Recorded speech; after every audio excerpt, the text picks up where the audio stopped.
Hello friends.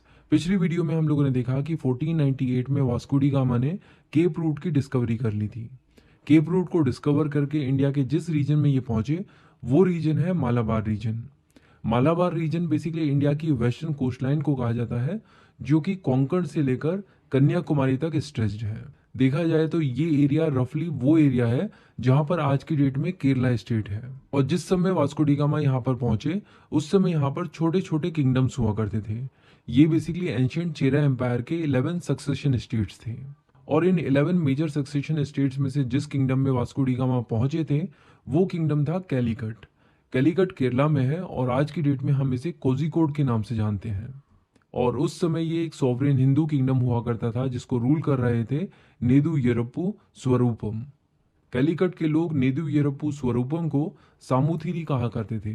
सामुथिरी का मतलब होता है हेड ऑफ द हाउस और इसी वर्ड से बना जेमोरिन। तो बेसिकली वास्को डी गामा नेदु येरप्पू स्वरूपम को सामुथ्री की बजाय जेमोरिन कह के पुकार रहे थे। और इसीलिए जनरली हर एक बुक में कैलीकट के राजा का नाम जेमोरिन ही लिखा जाता है। तो जब वास्को डी गामा कैलीकट पहुंचे तो जेमोरिन ने उन्हें बहुत ही वार्मली रिसीव किया और अपने एरिया में ट्रेड करने की परमिशन भी दे दी। बट यहाँ पर सिर्फ एक ही प्रॉब्लम थी, और प्रॉब्लम ये थी कि ये जो केप रूट है ये अरेबियन सी से पास होता है और अरेबियन सी में उस समय अरब ट्रेडर्स की मोनोपोली हुआ करती थी। तो पोर्चुगीज की इस एरिया में प्रेजेंस अरब ट्रेडर्स के लिए एक थ्रेट बन गई थी। और ऑब्वियस सी बात है कि वास्को डी गामा भी अरब ट्रेडर्स को यहाँ पर पसंद नहीं कर रहे थे। तो इसका मतलब ये कि ये तो तय ही हो गया था कि वास्को डी गामा और अरब ट्रेडर्स के बीच में कुछ ना कुछ कॉन्फ्लिक्ट्स तो होंगे ही। लेकिन कहीं ना कहीं अरब ट्रेडर्स का यहाँ पर पलड़ा भारी था, क्योंकि अरब ट्रेडर्स की पहले से यहाँ पर मोनोपोली थी और जेमोरिन की नज़र में भी अरब ट्रेडर्स की काफ़ी ज़्यादा वैल्यू थी। और उधर वास्को डी गामा एक पोर्चुगीज थे और पोर्चुगीज रिलीजियस फेनेटिक्स हुआ करते थे जो कि मुसलमानों को अपना कट्टर दुश्मन समझते थे। तो इसका मतलब ये कि पोर्चुगीज और अरब ट्रेडर्स के बीच में कमर्शियल इंटरेस्ट का तो क्लैश था ही था, साथ ही साथ रिलीजियस इंटरेस्ट का भी क्लैश था। बट इसके बावजूद वास्को डी गामा और अरब ट्रेडर्स के बीच में कोई मेजर कॉन्फ्लिक्ट नहीं हुआ। इसका रीजन ये था कि वास्को डी गामा यहाँ पर सिर्फ 3 महीने रुके। उन्होंने ट्रेड के पर्सपेक्टिव से यहाँ से बहुत सारी चीजें खरीदी, उन्हें अपने जहाज में भरा और वापस पोर्चुगल चले गए। पोर्चुगल पहुंचकर जब उन्होंने इन चीज़ों को यूरोप की मार्केट में बेचा तो वो हैरान रह गए, क्योंकि उनकी ट्रिप पर उनका जितना भी खर्चा हुआ था उस पूरे खर्चे का 60 टाइम्स उनको यहाँ पर इन चीज़ों को बेचने से मिल गया। ये एक बहुत बड़ी खबर थी और कहा जा सकता है कि ये उस समय की सबसे बड़ी खबर थी। वास्को डी गामा की सक्सेस को देखकर दूसरे पोर्चुगीज नेविगेटर्स का भी मन हुआ कि वो भी इंडिया जाएं और वहां से सामान खरीद कर यहाँ पर लाएं और बहुत ही हाई मुनाफे पर उनको बेचें। लेकिन पोर्चुगीज रूलर मैनुअल फर्स्ट, जिन्होंने 1495 से लेकर 1521 तक रूल किया, उन्होंने इस बात को साफ तौर पर कह दिया कि पोर्चुगीज के जितने भी ट्रेड मिशंस हैं वो एक स्टेट एंटरप्राइज है। इसका मतलब ये हुआ कि पोर्चुगीज के जितने भी ट्रेड मिशंस हैं वो सिर्फ सरकार कंडक्ट करेगी, वो सरकारी काम है। ये काम सरकार का था और सरकार ही डिसाइड करेगी कि नेक्स्ट नेवल मिशन को लेकर इंडिया कौन जाएगा। और फाइनली 1500 एडी में डिसाइड किया गया कि पेड्रो एल्वारेज कैब्राल पहले से भी बड़े फ्लीट को लेकर इंडिया जाएंगे। बड़ा फ्लीट मतलब ज्यादा से ज्यादा जहाज को लेकर। तो पेड्रो एल्वारेज कैब्राल जब इंडिया पहुंचे तो वो भी वापस से जेमोरिन की टेरिटरी में पहुंचे और वहां पर उन्होंने जेमोरिन की परमिशन से कैलीकट में एक पहली फैक्ट्री लगा ली। फैक्ट्री का मतलब बेसिकली एक गोदाम है जहां पर जिन चीजों में वो ट्रेड करते हैं उन सब चीजों को खरीद के अपने पास रख सकते थे। और क्योंकि हम लोगों ने कहा कि पेड्रो एल्वारेज कैब्राल यहाँ पर पहले से भी बड़े फ्लीट के साथ आए थे और उन्होंने यहाँ पर अपनी फैक्ट्री भी जमा ली, इस चीज से अरब ट्रेडर्स को अब प्रॉब्लम होनी शुरू हो गई थी। उन्हें लगने लगा था कि पोर्चुगीज अपने पैर यहाँ पर जमाने लगे हैं और इसीलिए पोर्चुगीज और अरब ट्रेडर्स के बीच में झड़पें होनी शुरू हो गई। और ये जो वायलेंट क्लैशेस हैं ये दोनों तरफ से हो रहे थे। अरब ट्रेडर्स इनकी फैक्ट्री पर हमला कर रहे थे और पोर्चुगीज अरब ट्रेडर्स की शिप्स को बर्बाद कर रहे थे और यहाँ पर काफी मारकाट मचनी शुरू हो गई थी। जेमोरिन को ये बात बिल्कुल भी बर्दाश्त नहीं हुई कि पोर्चुगीज यहाँ पर आकर दंगे कर रहे हैं। उन्होंने पोर्चुगीज को वार्न किया कि आप यहाँ पर किसी भी तरह की कोई दंगे नहीं करोगे और अगर करना है तो ट्रेड करो लेकिन शांति से करो। जेमोरिन का एटीट्यूड देखकर पेड्रो अल्वारेज कैब्राल काफी ज्यादा हैरान था और उसे लगने लगा था कि जेमोरिन अरब ट्रेडर्स के साथ काफी ज्यादा पार्शियल है और इसी इंसिडेंट ने पोर्चुगीज को जेमोरिन के अगेंस्ट भी कर दिया। कामरान ने जेमोरिन के खिलाफ भी हथियार उठा लिए, लेकिन अरब ट्रेडर्स और जेमोरिन ने मिलकर काब्राल को हरा दिया और इसी के साथ पेड्रो एल्वारेज कैब्राल का इंडिया में कार्यकाल समाप्त हो गया और 1501 में वो वापस पोर्चुगल चला गया। इसके अगले साल 1501 में वास्को डी गामा पहले से भी बड़े फ्लीट के साथ भारत आ पहुंचा, लेकिन इस बार वो अपने साथ सिर्फ सेलर्स नहीं बल्कि बहुत सारे नेवल ट्रूप्स भी लेकर आया था और इससे पहले कि वो कैलिकट पहुंचता उसकी खबर जेमोरिन तक पहुंच चुकी थी। एक्चुअली बात यह है कि वास्को डी गामा पूरी प्लानिंग के साथ आया था। अरेबियन सी में उसको जितने भी शिप्स दिखे थे उन सबको उसने डिस्ट्रॉय कर दिया था। इनफैक्ट जो शिप हज के लिए जा रहा था उस पर भी उसने अपना कहर बरपा दिया था और इन खबरों को सुनकर जेमोरिन का तो दिल से बैठ गया था। उसे यकीन ही नहीं हो रहा था कि ये वही वास्को डी गामा है जिसका उसने इतना वार्म वेलकम किया था। लेकिन अब उसके पास करने के लिए बचा भी क्या था? कहीं ना कहीं उसके मन में डर तो था। उसने वापस से वास्को डी गामा को वेलकम किया और वास्को डी गामा भी जानता था कि इस समय जेमोरिन डरा हुआ है। वास्को डी गामा ने जेमोरिन को कहा कि अपने एरिया से जितने भी मुस्लिम्स हैं उन सबको बाहर निकालो, लेकिन ये करना जेमोरिन के लिए पॉसिबल नहीं था। उसने साफ इनकार कर दिया। इस चीज से वास्को डी गामा और ज्यादा नाराज हो गया और शुरुआत हो गई वास्को डी गामा और जेमोरिन के बीच में एक तनाव की। वास्को डी गामा ने कैलिकट में ही रहकर फोर्सफुली आसपास के एरियाज में फैक्ट्रीज बनाना शुरू कर दिया। उसने कनानूर, कोचीन और कैलिकट इन तीनों एरियाज में फैक्ट्रीज बनाई और ना सिर्फ फैक्ट्रीज बनाई, उनके चारों तरफ किलाबंदी भी की और इस तरह भारत में ये 3 पोर्चुगीज सेटलमेंट्स बनकर तैयार हो गए। और इसके बाद 1503 में वास्को डी गामा वापस अपने देश पोर्चुगल चले गए। पोर्चुगल के राजा मैनुअल फर्स्ट को जब पता चला कि भारत के कनानूर, कैलिकट और कोचीन में पोर्चुगीज सेटलमेंट्स बन चुके हैं, तो उन्होंने इस चीज को रियलाइज किया कि भारत की इन पोर्चुगीज सेटलमेंट्स के लिए एक रेजिडेंट एडमिनिस्ट्रेटर को अपॉइंट किया जाना जरूरी है, क्योंकि इससे पहले तक पोर्चुगीज गवर्नमेंट की अप्रोच ये थी कि हर साल भारत में एक नेवल मिशन भेजा जाए। लेकिन अब ये डिसाइड किया गया कि भारत में ही एक रेजिडेंट एडमिनिस्ट्रेटर को अपॉइंट किया जाएगा जिसका टेन्योर होगा 3 इयर्स का, और इस काम के लिए चुना गया फ्रांसिस्को डी एल्मीडा को। इन्हें रेस्पॉन्सिबिलिटी दी गई कि आप भारत में रहकर पोर्चुगीज की पोजीशन को कंसोलिडेट करोगे और साथ ही साथ मुस्लिम ट्रेड को वहां पर खत्म करोगे। इस काम के लिए फ्रांसिस्को डी एल्मीडा को वाइसरॉय ऑफ इंडिया की पोजीशन दी गई। तो बेसिकली रेजिडेंट एडमिनिस्ट्रेटर की जो पोजीशन थी उसको वाइसरॉय ऑफ इंडिया की पोजीशन भी कहा जा सकता है। इस तरह फ्रांसिस्को डी एल्मीडा पहले पोर्चुगीज वाइसरॉय ऑफ इंडिया बने। इनका हेडक्वार्टर था कोचीन में और ये भारत में 1505 से लेकर 1509 तक रहे। इनके बाद जो next Portuguese viceroy of India थे वो थे अल्फोंसो डी अल-बकर की इंडिया में 1509 से लेकर 1515 तक रहे। इनके बाद जो next important Portuguese viceroy of India थे वो थे Nino de Cunha. Nino da Cunha India में 1529 से लेकर 1538 तक रहे। आज की इस वीडियो में हम लोग इन तीनों ही पोर्चुगीज वाइसरॉय ऑफ इंडिया को डिटेल में कवर करेंगे। चलिए शुरुआत करते हैं फ्रांसिस्को डी अल्मीडा से। फ्रांसिस्को डी अल्मीडा एक बहुत बड़े विजन के साथ भारत में आए थे। इनका विजन था पोर्चुगीज को पूरे के पूरे इंडियन ओशियन का मास्टर बनाना और इस पूरे रीजन में ये कार्टेज सिस्टम को लागू कर देना चाहते थे, जिस सिस्टम को कहा जाता है ब्लू वाटर पॉलिसी। अगर ये पॉलिसी इंप्लीमेंट होती है तो इस पॉलिसी का मतलब ये होगा कि इंडियन ओशियन में अगर कोई भी शिप ट्रेड करने के लिए निकली है तो ऐसा करने से पहले उन्हें पोर्चुगीज से लाइसेंस लेना होगा।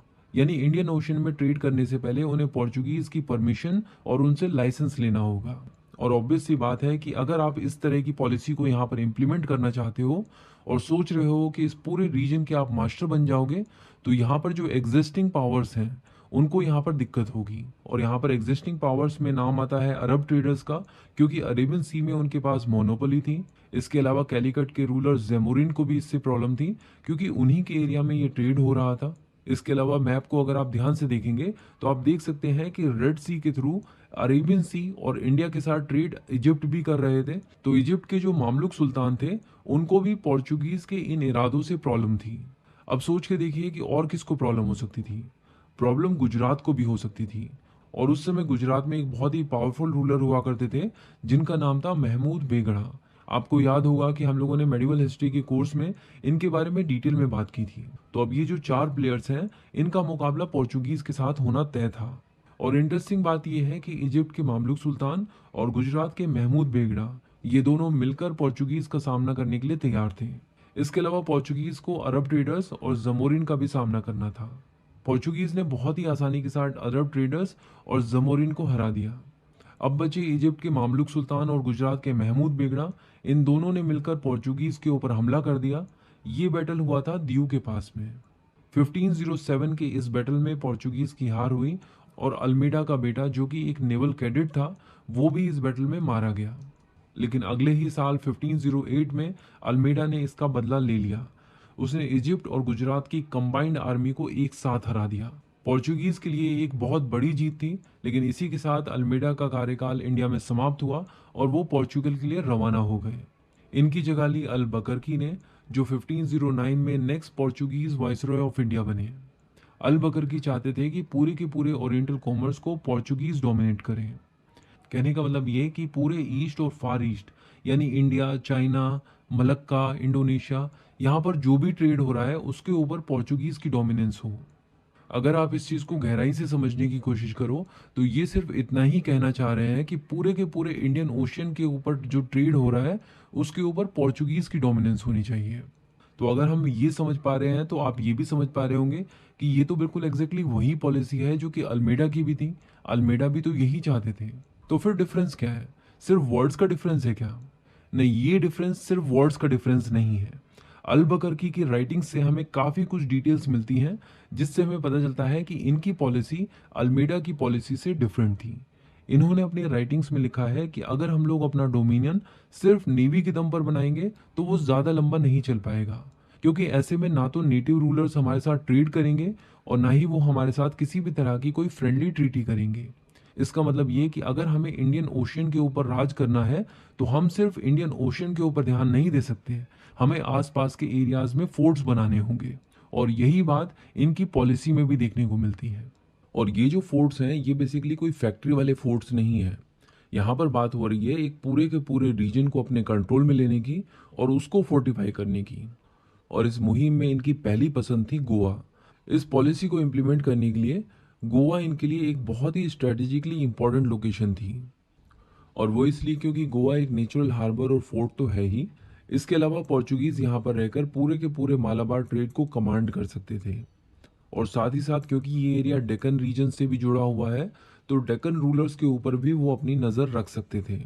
और क्योंकि उस समय नॉर्थ का सारा ट्रेड गुजरात सी पोर्ट से होता था और ये रीजन गुजरात सी पोर्ट के काफ़ी पास था, तो ये भी एक बहुत बड़ी वजह है जिसकी वजह से पोर्चुगीज को लगा कि गोवा को अपने कंट्रोल में लेना चाहिए।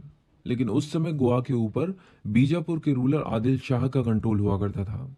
अब ये जो बीजापुर है ये बेसिकली बहामनी किंगडम का पार्ट हुआ करता था और बहामनी किंगडम जब डिसइंटीग्रेट हुआ था तो उससे टोटल 5 किंगडम्स बने थे। बीजापुर उनमें से ही एक किंगडम था। बहामनी किंगडम, विजयनगर एम्पायर और उनके डिसइंटीग्रेशन को हम लोग ऑलरेडी डिटेल में कवर कर चुके हैं अपने मेडिवल हिस्ट्री कोर्स में। इसीलिए अभी हम यहाँ पर सिर्फ इस चीज़ के ऊपर फोकस करेंगे कि गोवा जो है वो बीजापुर के आदिल शाह के कंट्रोल में था और पोर्चुगीज गोवा की स्ट्रेटेजिक इंपॉर्टेंस को समझते थे और इसीलिए उन्होंने गोवा को कैप्चर करने की कोशिश की। उन्होंने गोवा को बहुत ही आसानी से 1510 में कैप्चर कर लिया और इसके बाद पोर्चुगीज ने गोवा को अपना नेवल बेस बना लिया। और इसीलिए हम कह सकते हैं कि अलेक्जेंडर के इन्वेजन के बाद अब ये पहला मौका था जब यूरोपियंस ने इंडिया की कोई टेरिटरी ऑक्यूपाई की थी और ये टेरिटरी बनी गोवा। गोवा को 1510 में पोर्चुगीज ने कैप्चर कर लिया और इसके बाद यहाँ पर बहुत सारे चेंजेस किए गए। अल्बकरकी ने यहाँ पर 2 बहुत बड़े हार्बर्स बनवाए, एक पानाजी में और दूसरा मरमू गांव में। और क्योंकि अब गोवा के ऊपर पोर्चुगीज एडमिनिस्ट्रेशन हो गया था तो वो यहाँ पर काफ़ी और भी चेंजेस कर रहे थे। उन्होंने सती प्रथा को भी यहाँ पे अबोलिश किया। इसी के साथ साथ उनके साथ आए पोर्चुगीज को उन्होंने एनकरेज किया कि वो यहाँ के लोकल्स के साथ शादी करें। इसके पीछे का लॉजिक ये था कि इस एरिया में पोर्चुगीज की जनसंख्या को बढ़ाना है।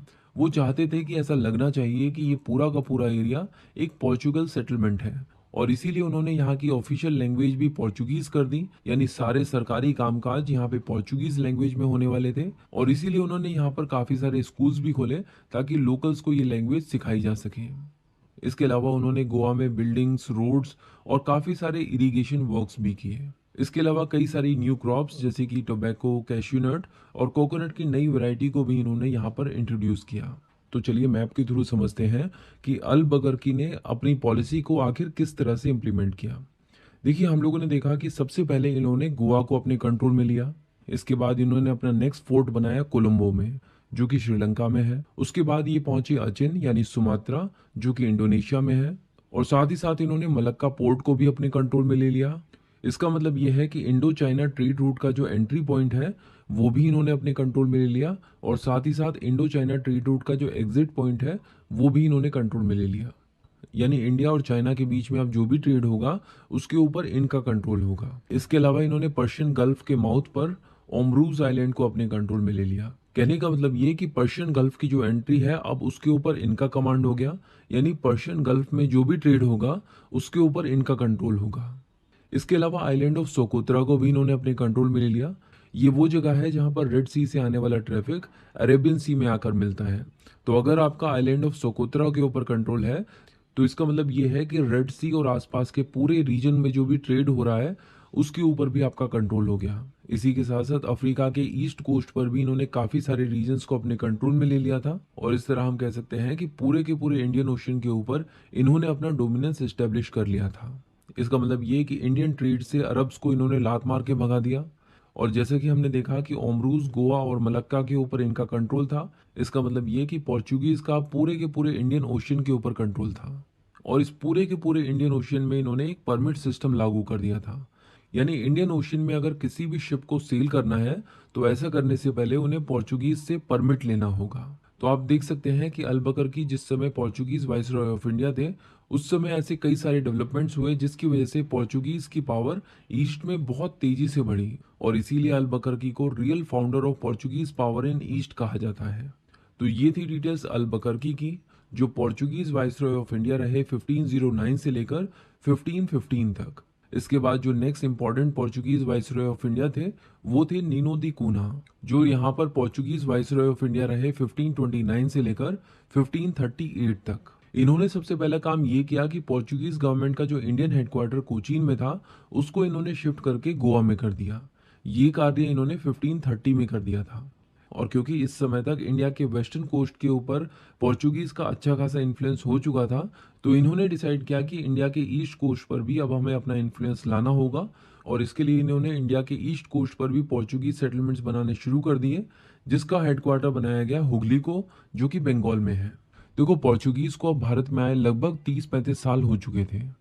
उन्होंने इंडियन ओशन को पूरी तरह से डोमिनेट कर लिया था कि इंडियन ओशन के ऊपर पोर्चुगीज की डोमिनेंस की वजह से गुजरात का ट्रेड बहुत ही बैडली इफेक्ट हो रहा था। ऐसे में गुजरात को सिर्फ एक ही होप दिखी।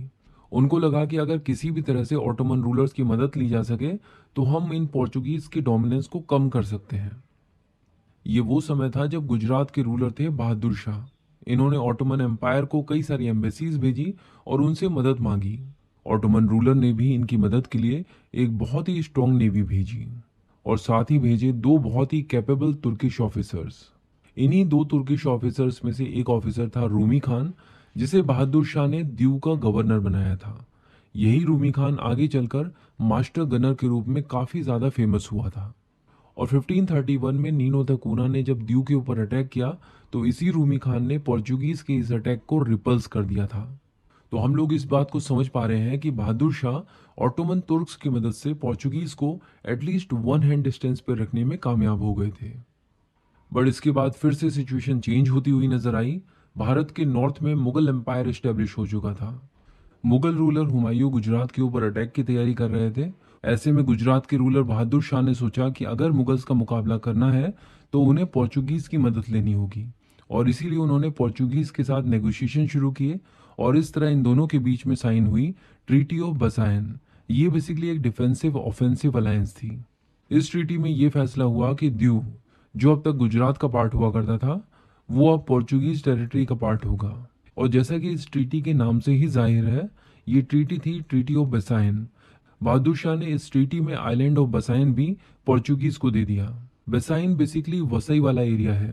अगर आप कभी भी मुंबई जाएंगे तो मुंबई के आउटस्कर्ट्स में आपको वसई देखने को मिलेगा। और ये सब चीजें पोर्चुगीज को सरेंडर करने के बाद बहादुर शाह को वही चीज मिल रही थी जो उन्हें चाहिए थी। उन्हें चाहिए था मुगल्स के अगेंस्ट पोर्चुगीज का सपोर्ट, और पोर्चुगीज इस चीज के लिए राजी थे। पोर्चुगीज ने तुरंत दीव में अपना फोर्ट बनाना शुरू कर दिया। अब यहाँ पर हमें बहादुर शाह और हुमायूं के बीच में जो टसल था उसको थोड़ा डिटेल में समझने की ज़रूरत है। और ये चीज़ हम लोगों ने ऑलरेडी डिस्कस की है मेडिवल हिस्ट्री कोर्स में, उसका एक एक्सर्प्ट हम लोग यहाँ पर देखेंगे ताकि आप इस टसल को समझ पाएं। हुमायूं ने शेर खान के ऊपर विश्वास किया और चुनार फोर्ट का घेराव उठा लिया।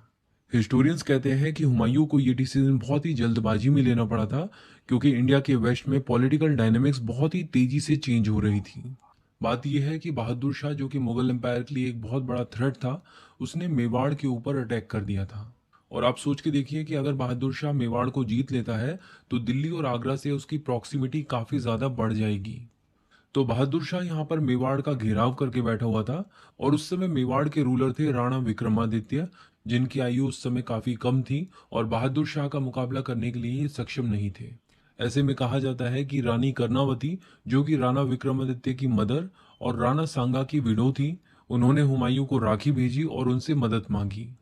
बट ये बात कितनी सच है इसके बारे में पूरे विश्वास के साथ नहीं कहा जा सकता, क्योंकि उस समय के राइटर्स और हिस्टोरियंस ने ऐसा कहीं पर भी नहीं लिखा है कि रानी कर्णावती ने हुमायूं से मदद मांगी हो और उनको किसी भी तरह की कोई राखी भेजी हो। बट ये बात बिल्कुल सच है कि जिस समय बहादुर शाह ने मेवाड़ का घेराव किया हुआ था, उस समय हुमायूं अपनी फौज लेकर आगरा से ग्वालियर आए थे। और बहादुर शाह को ये डर रहा होगा कि मुगल्स यहाँ पर इंटरवीन करेंगे, इसीलिए तुरंत उसने मेवाड़ के साथ एक ट्रीटी साइन की और मेवाड़ से घेराव उठा लिया। तो अब तक हम लोगों ने देखा कि बादशाह बनने के बाद से हुमायूं लगातार वॉर एक्टिविटीज में ही बिजी था। और हुमायूं की पर्सनैलिटी कुछ इस तरह की थी कि वो इस चीज़ पर बहुत ज़्यादा बिलीव करता था कि work hard and party even harder. तो नेक्स्ट 1.5 ईयर हुमायूं ने प्रॉपर ब्रेक लिया और अपने आप को रिलैक्स किया और ऐश और अय्याशी में अपने आप को डुबो दिया। इस दौरान उसने दिल्ली में एक नई सिटी बनवाई जिसका नाम था दीन पनाह। आप ऐसा भी कह सकते हैं कि बहादुर शाह का खतरा आगरा पर मंडरा रहा था, इसीलिए एज अ सेकेंड कैपिटल दीन पनाह को बनवाया गया था। बट जिस समय हुमायूं मुगल एम्पायर के कामकाज और टेंशन से दूर अपने आप को अय्याशियों में डुबा रहा था, उस समय को उसके दुश्मन यूटिलाइज कर रहे थे अपने आप को और ज्यादा मजबूत करने के लिए।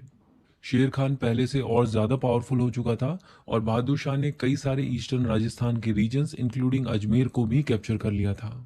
इनफैक्ट बहादुर शाह तो मुगल एम्पायर के दुश्मनों को ढूंढ ढूंढ कर उनको अपना सपोर्ट दे रहा था। उसने शेर खान की भी मदद की और साथ ही साथ तातर खान, जो कि इब्राहिम लोदी का कजिन था, उसको भी आर्म्स और सोल्जर्स प्रोवाइड कराए। और अब तातर खान 40,000 की फौज के साथ आगरा के ऊपर अटैक करने के लिए तैयार था। इस चीज की खबर मिलते ही हुमायूं नींद से जागा और उसने तातर खान के ऊपर अटैक किया। तातर खान को उसने बहुत ही आसानी से हरा दिया और इस जंग में तातर खान मारा गया। इसके बाद हुमायूं ने डिसाइड किया कि वो इस बहादुर शाह नाम के थ्रेट को जड़ से खत्म कर देंगे। और इसके लिए हुमायूं ने सबसे पहले मालवा को इन्वेड किया, जो कि बहादुर शाह की टेरिटरी थी। इसके बाद बारी आई गुजरात की। हुमायूं ने गुजरात को भी कैप्चर कर लिया।